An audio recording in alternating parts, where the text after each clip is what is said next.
do I still want to do this shit? You know what I'm saying? Cause you know how hard it is. Some people say, I want to go play baseball. And you think it's funny?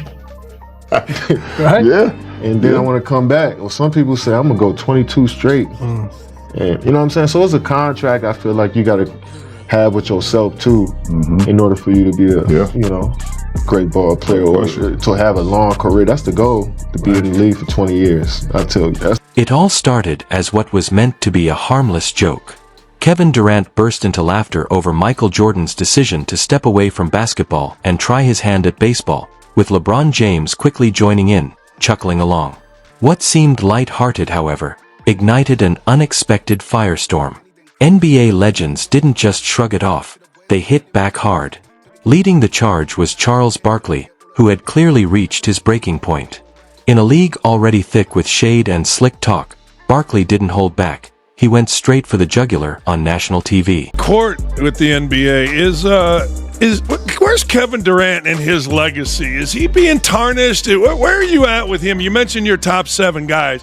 Where are you at with what's happened recently with Durant, with the Suns, and of course with Brooklyn? Yeah, you know, Kevin's a great player. I think that his legacy is complicated. You know, I don't like any guys who join super teams. I'm biased against LeBron when it comes to comparing him to Michael, joining Dwayne and those guys. Because, you know, when we had this debate, and LeBron's amazing and spectacular, but I was like, Michael didn't join anybody. He just kept getting his ass kicked and got bigger and got stronger and finally knocked the wall down. And, you know, Kevin, who's a great player, you know, other than the fact when he joined the Warriors, he hasn't been successful anywhere else.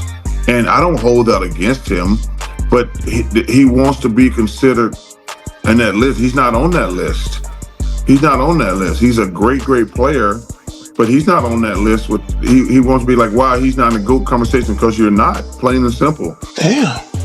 You had great success when you joined the Warriors, but not only did you not have success, you actually flamed out in those other places. You got swept last year in the playoffs. You didn't even make the play-in this year. Barkley came with no filter and zero hesitation.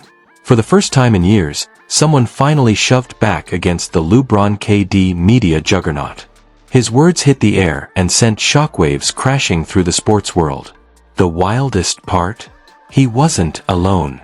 What unfolded next exposed a seismic shift, a blunt warning to today's stars who've been rewriting basketball history without pushback.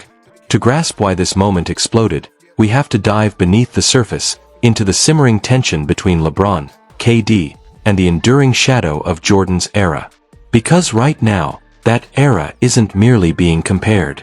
It's under full Oh shit, I was in the league. I thought you were about to say some shit about the 90s. Only one of us was in the league. Down with the 90s. That team, that 90s bled into the early 2000s. It began on the podcast Mind the Game.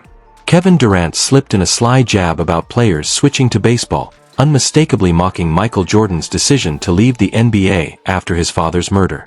It wasn't merely out of line, it was profoundly disrespectful. LeBron James sat right there, laughing like it was the punchline of the year, offering no empathy, no context, just ego-fueled chatter that treated history as irrelevant. That moment wasn't random, it was calculated. It slots into a broader pattern where today's stars work to paint past legends as outdated or overrated. LeBron has been quietly steering this effort for years. Recall his casual dismissal. "We done with the 90s." On the surface it sounded light, but it was loaded, a deliberate brush-off of the era that defined greatness, tilting the GOAT narrative his way. Instead of rising on his own merits, he's been pulling history down, one subtle dig at a time. They downplay Jordan's competition instead of honoring his dominance. They label that era's brutal grind primitive instead of respecting it. The truth, though, is immovable. The stats don't lie. Jordan never begged for help or jumped to a super team. He stayed, battled, and conquered. That's why the response that followed struck so deep. Finally, someone had the nerve to fire back. Enter Charles Barkley. He's never been one to bite his tongue, but this time he came swinging for blood and landed every blow. In a recent interview, Barkley didn't just scold LeBron and KD for their slick talk. He attacked what they represent. He accused them of disrespecting the grind, dodging the hard road, and chasing shortcuts to glory. "You want to be in the GOAT talk," he snapped. "You're not. You joined super teams. Jordan didn't." That line hit like a haymaker. Barkley wasn't out to destroy them. He was reminding them that respect in this league is earned, not handed out. If you're going to mock Jordan, you'd better bring receipts. Barkley kept going. He zeroed in on Durant's career arc outside Golden State. What has KD truly accomplished? Swept in Brooklyn. Missed the play-in with the Suns.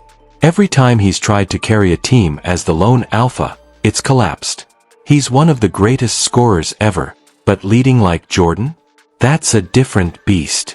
So here's the million-dollar question. Why are today's stars so insecure?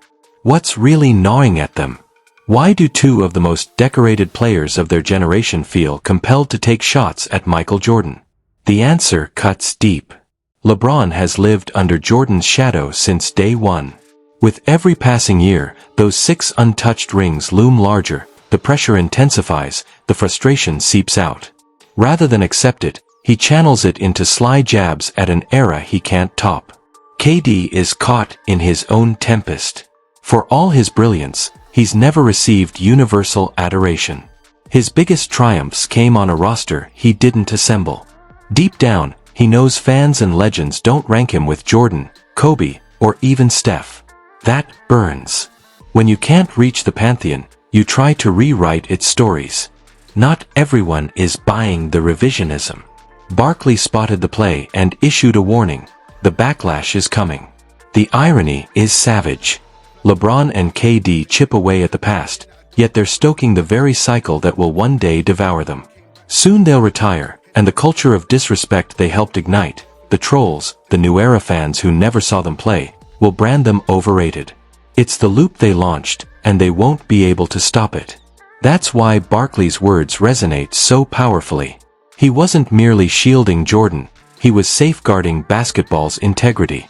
His message rang clear. You don't rewrite NBA history just because it cramps your narrative.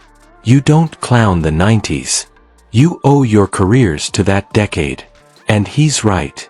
Whether LeBron and KD admit it or not, one day they'll sit in the hot seat. The cycle of disrespect always circles back, and no podcast quip will shield them. The next generation is watching every move, absorbing every word. When it's their turn to produce documentaries, drop podcasts, and fire off hot takes, LeBron will be just another name to them. KD, just another player they never grew up watching. If this cycle keeps spinning, they'll be the ones mocked next. That's precisely what Barkley foretold. Tear down Jordan today, and brace for the day someone tears you down tomorrow. Here's the twist. The erosion may have already begun.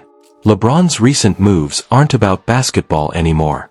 Launching a podcast, curating narratives, proclaiming himself the GOAT, it's not about honoring the game, it's about controlling the story.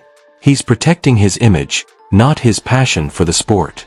From the "I never had help" deflections to his 2-decade grip on the spotlight, people are noticing.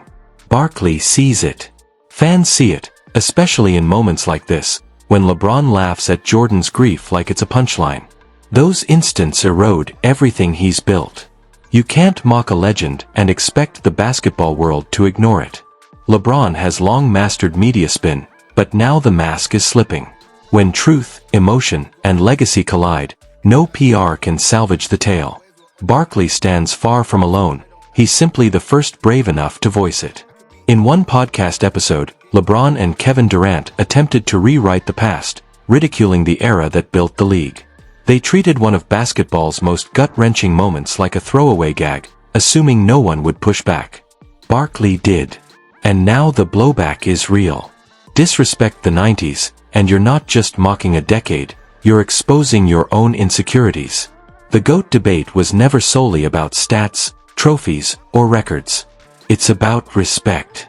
And in that arena, Michael Jordan still reigns supreme. If you honor the true history of this game and crave more breakdowns like this, smash that subscribe button. We drop fresh stories every week, slicing through the noise to reach the truth. Tell us in the comments, did LeBron and KD cross the line, or is this just fans being fans?